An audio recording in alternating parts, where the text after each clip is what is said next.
कृष्णा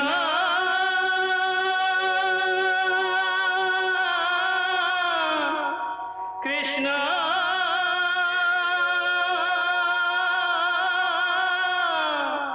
हरे कृष्णा हरे हरे।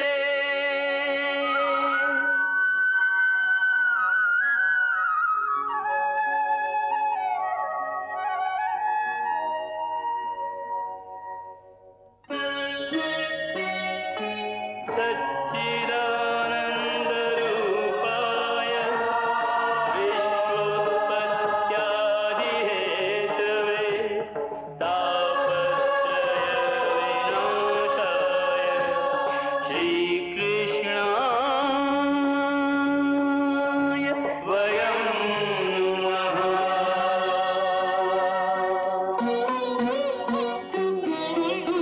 श्रीकृष्ण गोविंद हरे मुरारे, हे नाथ नारायण वासुदेव। हरे कृष्ण राधे राधे कृष्ण कृष्ण हरे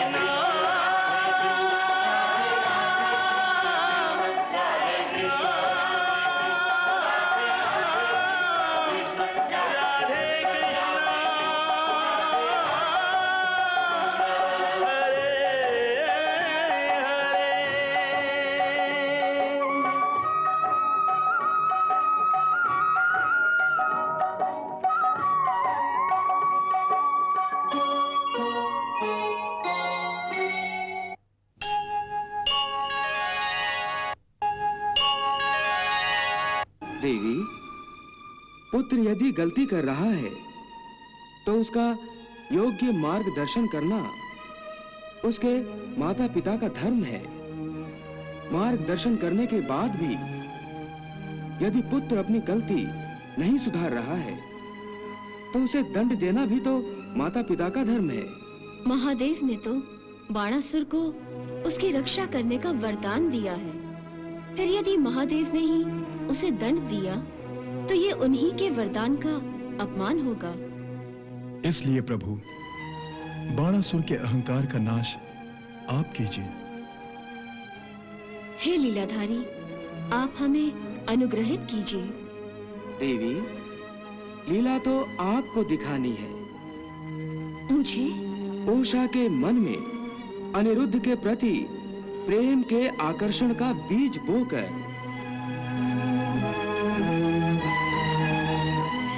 समझ गई प्रभु। आप इस नाटक का प्रारंभ प्रेम के रंगों से कीजिए। मैं महायुद्ध के उग्र रंगों से इस नाटक का अंत करूंगा।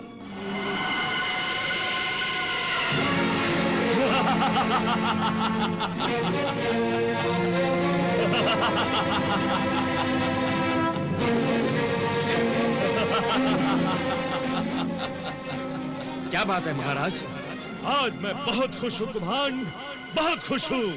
महाराज, आपकी इस खुशी का कोई कारण तो अवश्य होगा। कारण?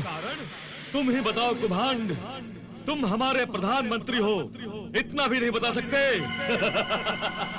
महाराज, कहीं आपको महादेव शिव शंकर ने कोई अभय वरदान तो नहीं दे दिया है?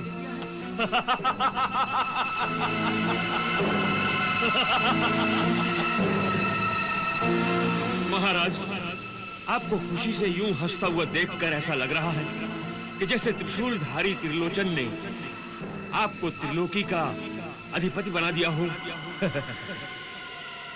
क्योंकि ऐसी खुशी तो सिर्फ त्रिलोक का राज सिंहासन मिलने पर ही हो सकती है महाराज। नहीं कुभांड, नहीं। महाराज, कहीं आपके भय से देवराज इंद्र स्वर्गलोक का सिंहासन छोड़कर भाग तो नहीं गया है?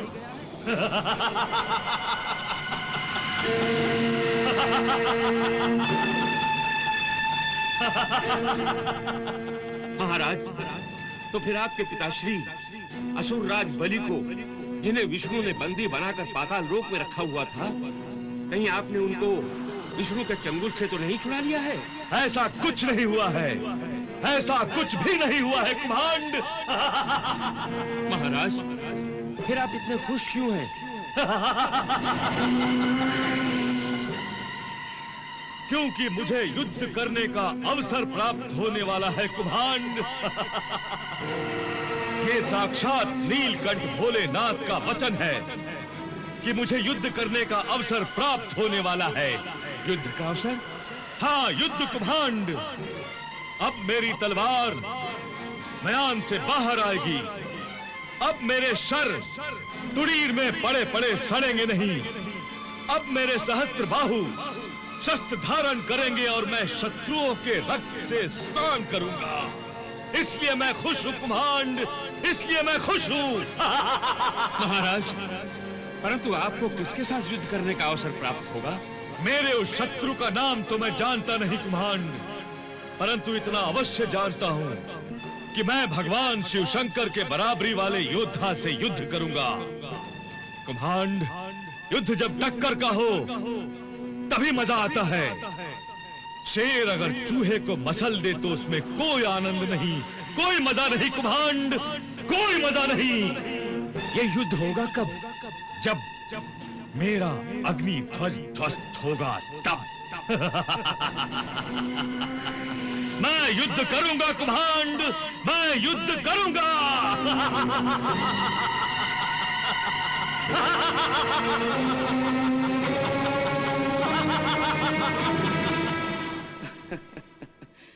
देख लिया देवी, मूर्ख अज्ञानी महाअसुर बाणासुर युद्ध का अवसर प्राप्त होगा, ये सोचकर कितना खुश हो रहा है।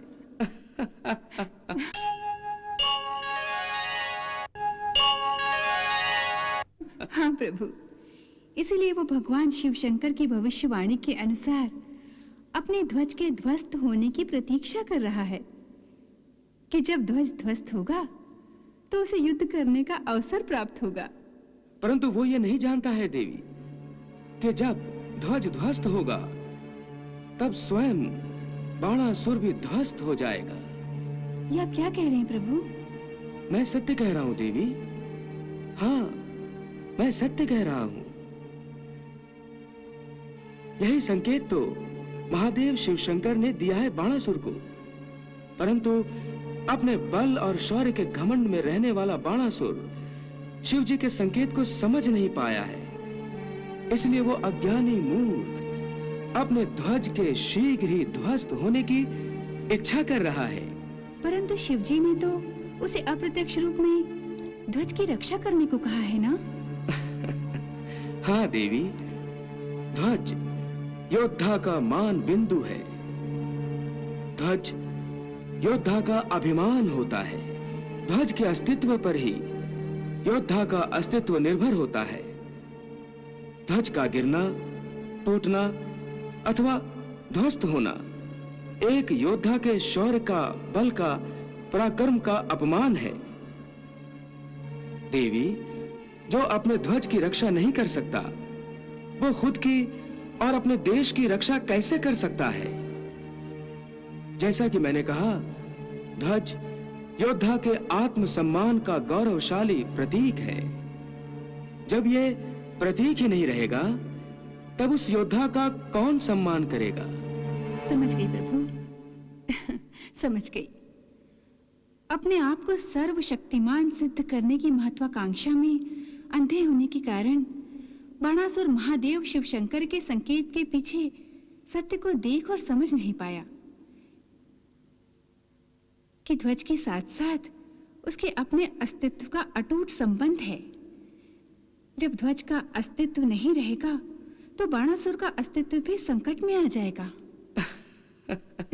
मुझे युद्ध प्राप्त होगा महारानी, मुझे युद्ध प्राप्त होगा महारानी, मुझे युद्ध प्राप्त होगा। मुझे लगता है कि मेरी इस तलवार की तपस्या सफल हो गई महारानी, सफल हो गई। तलवार की तपस्या महाराज? हाँ महारानी, तलवार की तपस्या। न जाने कितने काल तक म्यान की अंधेरी गुफा में पड़ी कठोर तपस्या कर रही थी महारानी, कठोर तपस्या कर रही थी। महारानी, मेरी युद्ध की कामना पूरी होने जा रही है, इस बात की आपको खुशी नहीं हुई? नहीं। क्यों महारानी, क्यों? इसलिए कि मैं स्त्री हूं, जिसका दूसरा रूप मां का होता है, जो जन्म देने को अपना सम्मान समझती है। मृत्यु का ये खेल, जिसे आप युद्ध का नाम देते हैं महाराज, फिर भला उसे कैसे अच्छा लग सकता है? युद्ध में लाशों के ढेर लग जाएंगे, इस भय से ही मेरा कलेजा कांप उठता है महाराज। क्यों एक सामान्य स्त्री की भांति बातें कर रही हैं आप? महारानी, आप कोई सामान्य स्त्री नहीं, बल्कि वीरों के वीर शिवपुत्र बाणासुर की पत्नी हैं। भगवान शिव शंकर और माता पार्वती की पुत्र वधू हैं आप। आपका मन इस तरह युद्ध के विचार से भयभीत नहीं होना चाहिए महारानी, बल्कि उसे खुशी से बल्लियों उछलना चाहिए। महारानी, मैं जब शत्रु सेना के योद्धाओं की लाशों के ढेर लगा देता हूं, हाहाकार मचा देता हूं, तो आपके मन को नाच उठना चाहिए। महारानी, मेरे सामने देवेंद्र जैसे महापराक्रमी योद्धाओं के सिर झुकते हुए देखकर आपका सिर अभिमान से ऊंचा उठना चाहिए महारानी। और आप कह रही हैं कि आपको मुझसे डर लग रहा है। मैं क्या करूं? युद्ध के कारण मेरा मन अशांत हो जाता है। और युद्ध के बिना मेरा मन अशांत हो जाता है। महारानी, ऐसा लगता है मैं इस पृथ्वी लोक पर नहीं, किसी विशाल शमशान में खड़ा हूं। और महारानी, शांति मुझे शमशान का सन्नाटा लगती है। ऐसा लगता है कि युद्ध के बिना मैं जीवित ही नहीं हूं, मेरे शरीर से प्राण निकल गए हैं।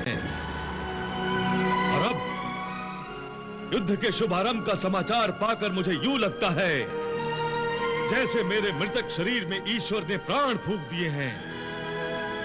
महारानी, अब युद्ध होगा, अब युद्ध होगा महारानी।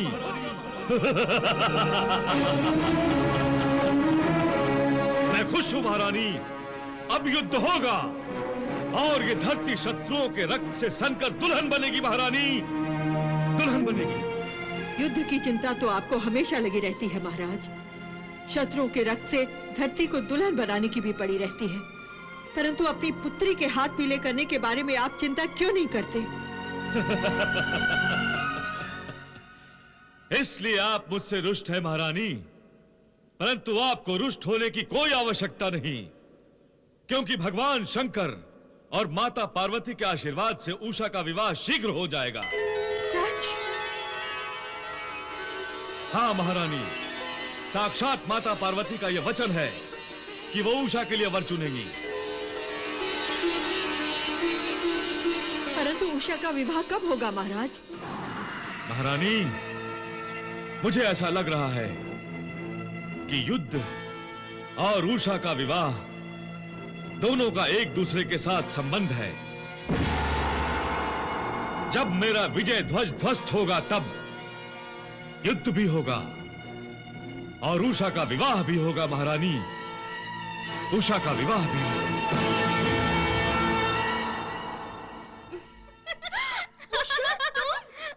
उषा, उषा नहीं! उषा रुक जाओ! उषा, तुम्हें माता पार्वती की सौगंध उषा! उषा, ये आज अचानक तुम्हें क्या हो गया है, जो इस तरह खुशी से नाच रही हो? बताती हूँ। चित्रलेखा, तुमने मेरा चित्र तो बना दिया, लेकिन मेरे चित्र के पास ये खाली जगह किसके लिए छोड़ दी है? ये खाली जगह मैंने तुम्हारे पतिदेव के लिए छोड़ रखी है। जब तुम्हारा विवाह हो जाएगा ना उषा, तो मैं यहाँ तुम्हारे पतिदेव का चित्र बनाऊंगी। लगता है तुम्हें ये अवसर शीघ्र ही प्राप्त होने वाला है। सच उषा? तभी तुम इस तरह खुशी से नाच रही थी और मुझे भी लट्टू की तरह घुमा दिया। पहले क्यों नहीं बताया? कौन है वो भाग्यवान? नहीं पता। नहीं पता? तुम्हें नहीं पता? शीघ्र बताओ कौन है वो? सच, मुझे नहीं पता। माता पार्वती ने पिताश्री को वचन दिया है कि वो शीघ्र ही मेरे लिए उत्तम वर का चयन करेंगी। सच? बधाई हो उषा, बधाई हो। प्रभु, प्रभु देखिए, देखिए उषा कितनी सुंदर है।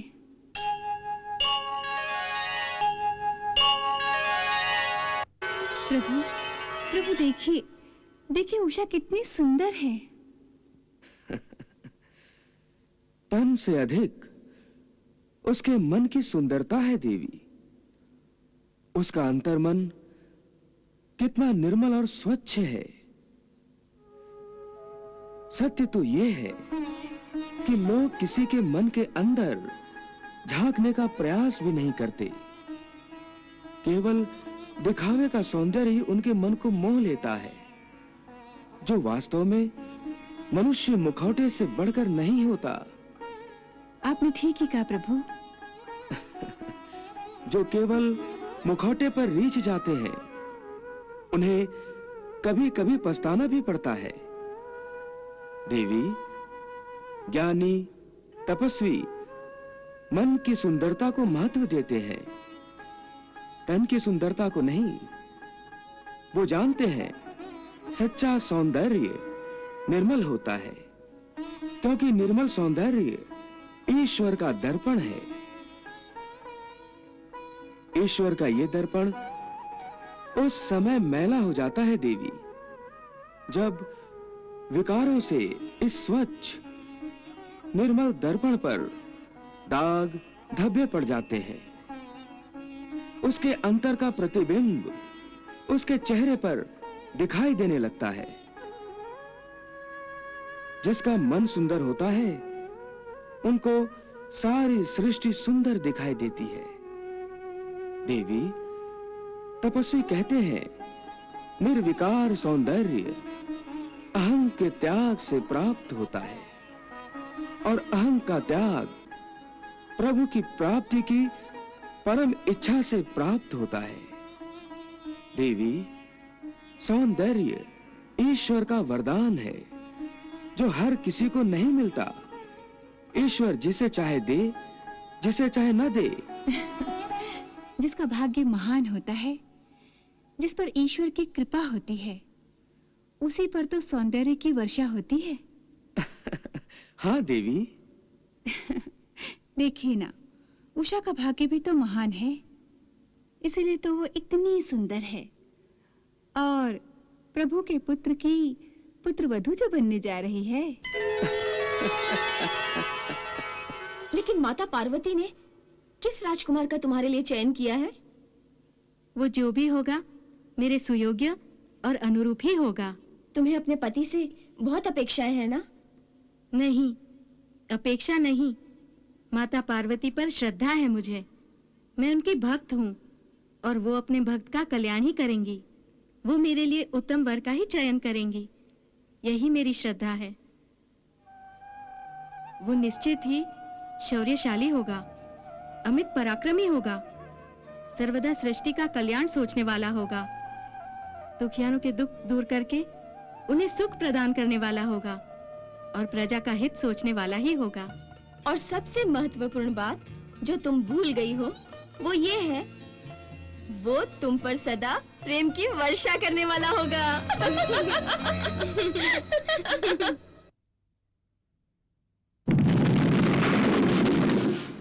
महारानी, महारानी, मेरा विजय ध्वज ध्वस्त हो गया है महारानी। अब मुझे युद्ध करने का अवसर प्राप्त होगा महारानी। मैं युद्ध करूंगा महारानी, मैं युद्ध करूंगा। परंतु आपका विजय ध्वज तो सुरक्षित है महाराज। विजय ध्वज? हाँ, वो देखिए।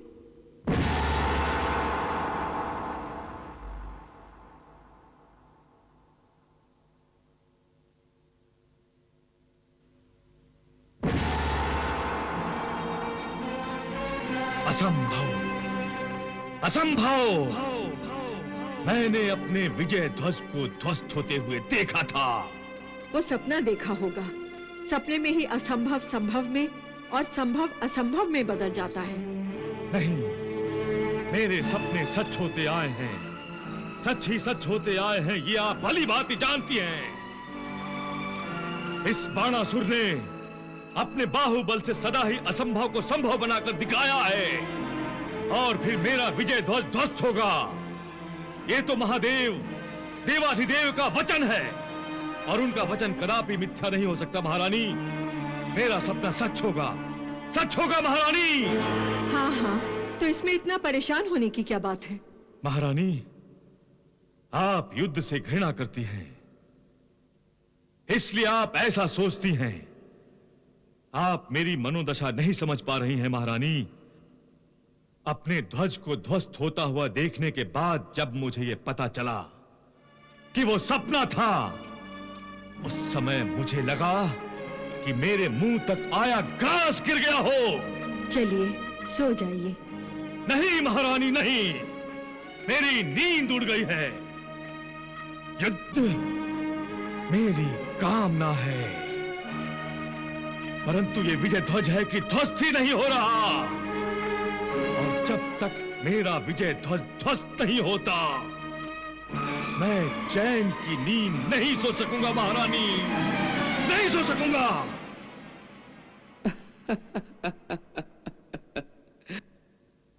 क्या हुआ प्रभु? रात के इस समय ऐसा क्या देख लिया जो आप अचानक हंसने लग गए? आप भी देखिए देवी, जिस महाप्रतापी बाणासुर के कारण सभी की नींद उड़ जाती है, स्वयं उस बाणासुर की नींद भी उड़ गई है।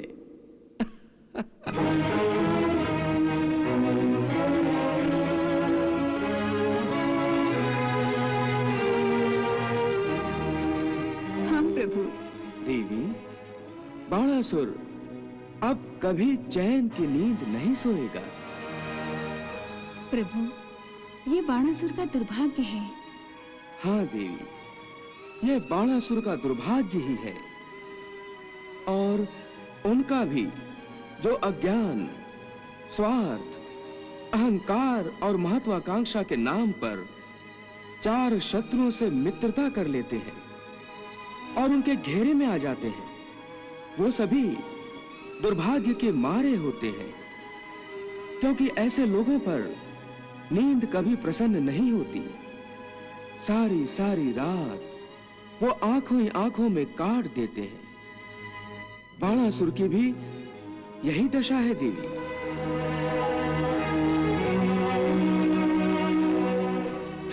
बाणासुर की चिंता और व्याकुलता को देखकर ऐसा लग रहा है प्रभु, जैसे बाणासुर से उसके जीवन का आनंद ही छीन लिया गया है। हाँ देवी, चिंता वो चिता है जो मनुष्य को जीते जी जलाकर राख कर देती है। बाणासुर भी चिंता की चिता में जल रहा है। उसे यही चिंता लगी है कि उसका ध्वज ध्वस्त कब होगा। देवी, अज्ञान, अहंकार, स्वार्थ, महत्वाकांक्षा केवल चिंता को जन्म देते हैं, और चिंता के अधीन होकर बाणासुर और उस जैसे मूर्ख अपने ही हाथों से अपने सुख को आग लगाते हैं, यहां तक कि अपने संपूर्ण परिवार की नींद तक उड़ा देते हैं।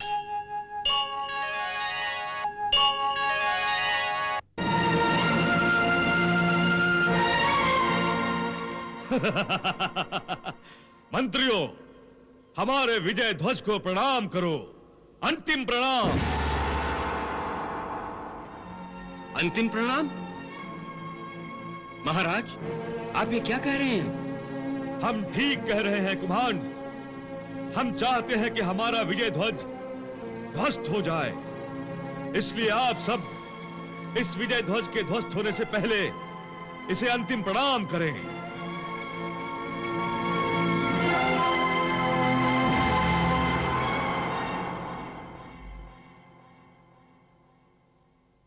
महाराज, आपका विजय ध्वज वो ध्वज है जिसके आगे हम सबके तो क्या, संसार के बड़े बड़े पराक्रमियों और महाराजाओं के सर झुकते आए हैं। यहां तक कि देवता तक इस विजय ध्वज को प्रणाम करने पर विवश हुए हैं। इसमें कोई शंका नहीं है कुमांड। तो फिर आप ये अपेक्षा कैसे कर रहे हैं कि इस ध्वज को ध्वस्त कर कोई आपकी बराबरी करे? महामंत्री कुम्हांड, तुम ठीक कह रहे हो। देवता, दानव और मानव कोई हमारी बराबरी नहीं कर सकता। यदि कोई कर सकता है तो केवल भोलेनाथ शिव शंकर। हम में और भोलेनाथ में कोई अंतर नहीं है कुम्हांड।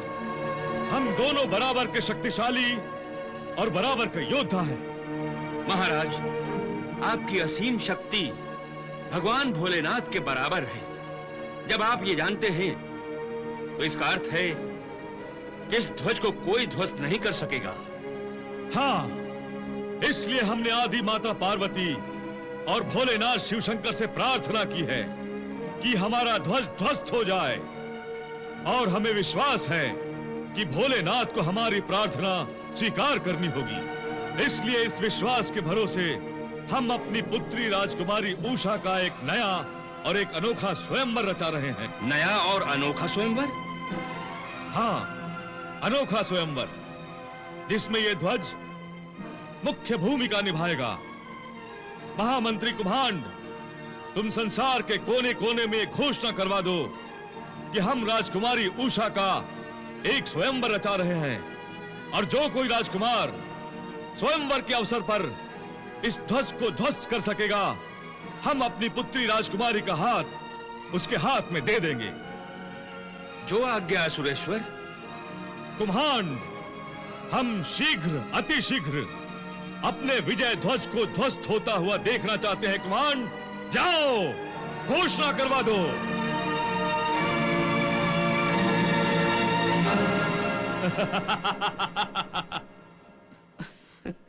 प्रभु, लगता है बाणासुर बावला हो गया है, जो अपना गौरव चिन्ह अर्थात अग्नि ध्वज ध्वस्त करने के लिए अति उत्सुक हो गया है। देवी, जब विनाश काल समीप आता है, तब मानव हो या दानव, सबके बुद्धि भ्रष्ट हो जाती है। और भ्रष्ट बुद्धि योग्य मार्गदर्शन तो करती नहीं। बाणासुर की यही दशा है देवी।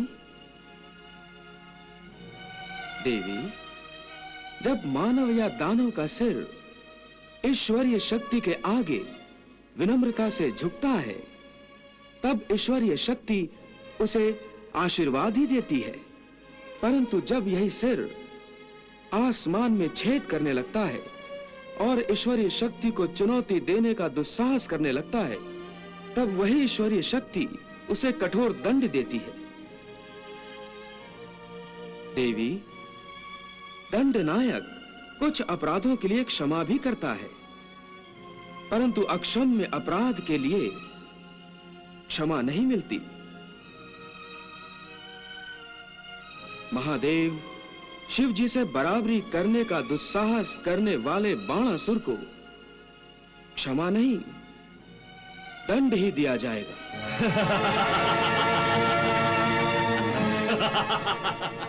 महाराज, ये आपने कैसे घोषणा करवा दी है? महाराज, प्रत्येक योद्धा अपने विजय ध्वज की सुरक्षा के लिए अपने प्राणों पर खेल जाता है, और आप स्वयं अपने विजय ध्वज को ध्वस्त करने की कामना से प्रेरित हो गए हैं।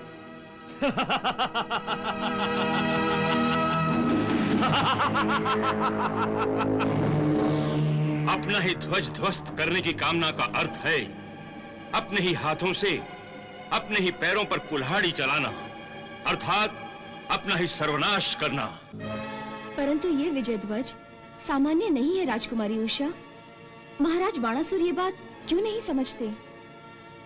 ये विजय ध्वज साक्षात शिव पुत्र कार्तिकेय ने असुरराज को प्रदान किया है।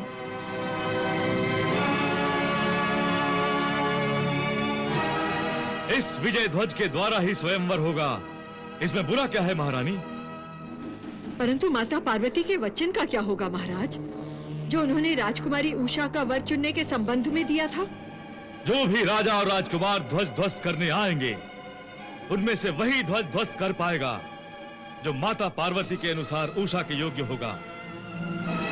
और उषा उसी यशस्वी राजकुमार के गले में वरमाला डालेगी। इस प्रकार स्वयंवर के कारण माता पार्वती का वचन झूठा नहीं हो सकता।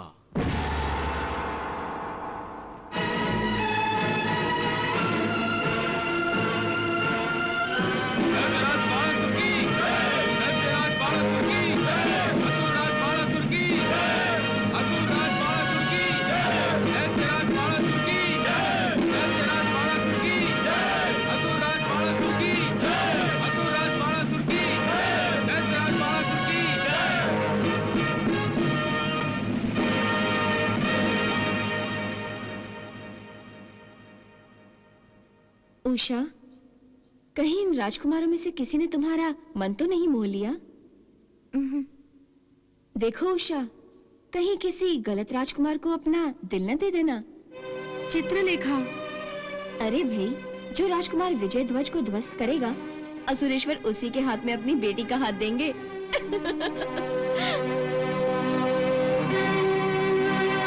असुरेश्वर, हे असुरेश्वर, अब कार्यक्रम शुरू करने की आज्ञा दीजिए। आज्ञा है।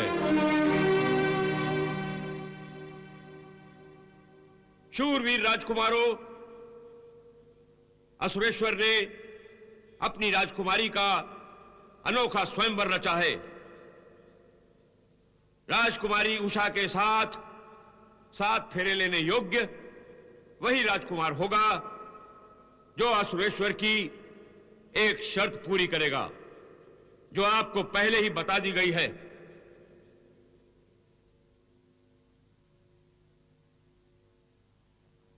यह ध्वज जिसे आप देख रहे हैं,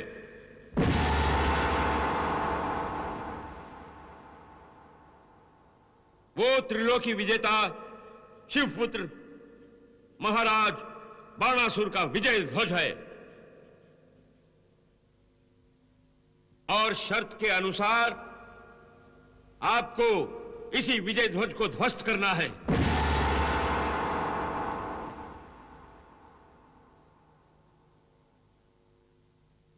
चिंतित मत होइए, यही तो स्वयंवर की शर्त है।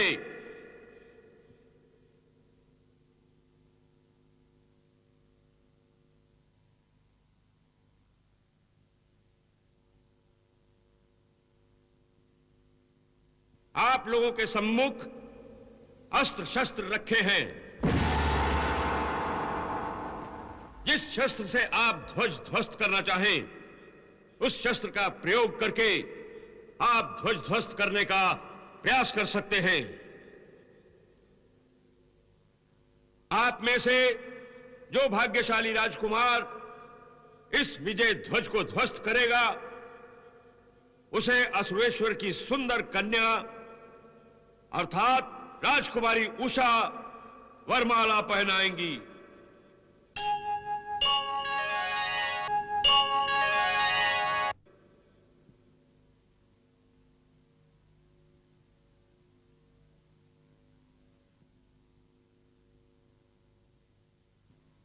चित्रलेखा, क्या बात है राजकुमारी?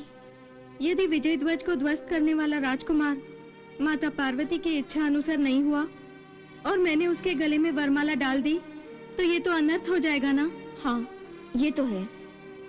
उषा, तुम मन ही मन माता पार्वती से प्रार्थना करो कि वही राजकुमार विजय ध्वज को ध्वस्त करे जिससे माता पार्वती तुम्हारा विवाह करना चाहती हैं। तुम ठीक कह रही हो सखी। मुझे संकोच और समस्या की इस घड़ी में माता पार्वती के शरण में ही जाना चाहिए। प्रधानमंत्री कुम्हांड, कार्यक्रम में विलंब ना करें।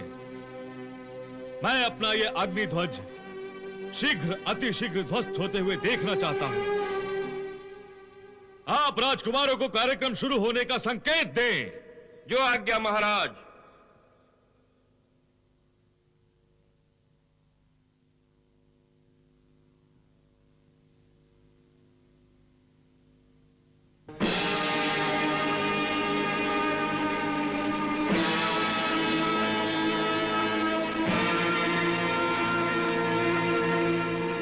उषा, ये राजकुमार दुर्मुख है, शूरपुर का राजकुमार। ये बड़ा ही अत्याचारी और दुराचारी है।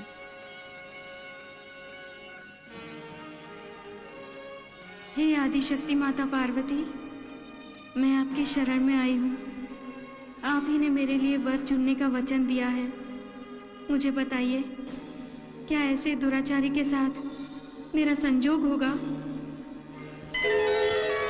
मेरा भविष्य आप ही के हाथ में है माता श्री। मेरे भविष्य की रक्षा कीजिए, मेरे भविष्य की रक्षा कीजिए माता।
उषा, लगता है माता पार्वती ने तुम्हारी प्रार्थना सुन ली है।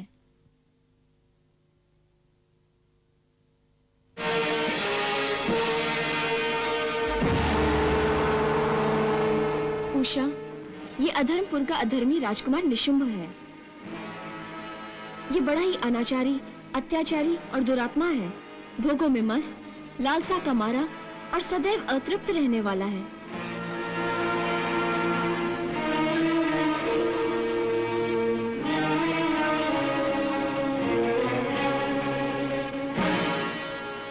माँ, मेरी लाज रखो, मेरी लाज रखो माँ।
कुम्हांड, ये क्या हो रहा है?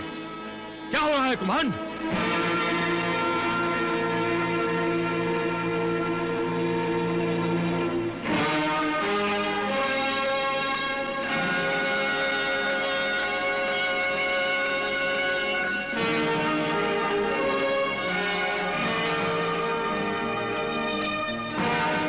कुम्हांड ने धनुष इतनी आसानी से उठा लिया,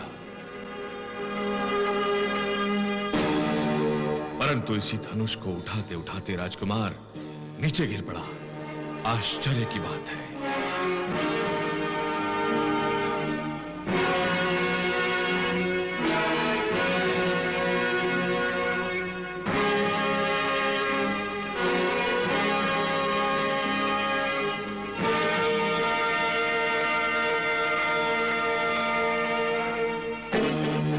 उषा, ये भद्रपुर का राजकुमार वीरभद्र, ये पहले के 2 राजकुमारों से भी अधिक दुराचारी और पापी है।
हे असुरेश्वर, क्या ये स्वयंवर हमारा अपमान करने के लिए आयोजित किया गया है?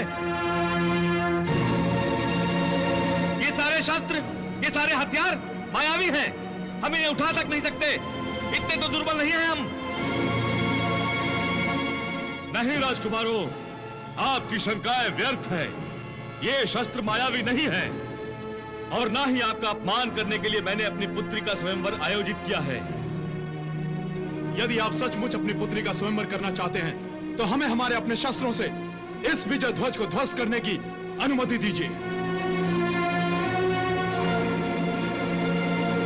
अनुमति दीजिए, अनुमति दीजिए, अनुमति दीजिए, अनुमति अनुमति दीजिए। अनुमति है।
दसों दिशाओं के राजकुमारों ने मेरा विजय ध्वज ध्वस्त करने में यश प्राप्त नहीं किया तो क्या हुआ?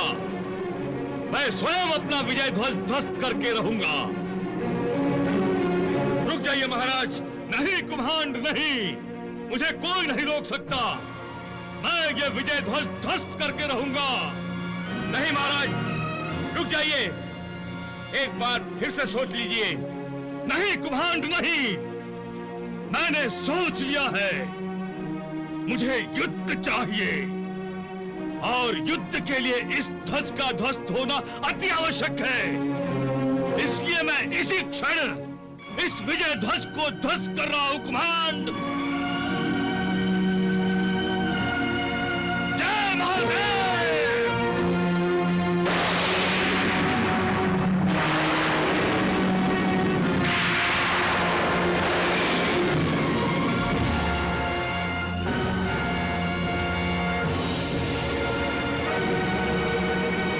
बाणासुर,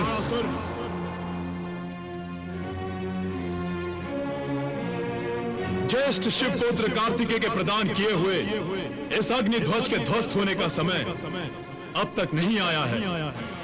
जब समय आएगा तब यह ध्वज ध्वस्त होगा और तुम्हें भीषण युद्ध का अवसर प्राप्त होगा। तुम स्वयं इसे ध्वस्त करने का प्रयास मत करो, अन्यथा देवाधिदेव महादेव का अपमान होगा।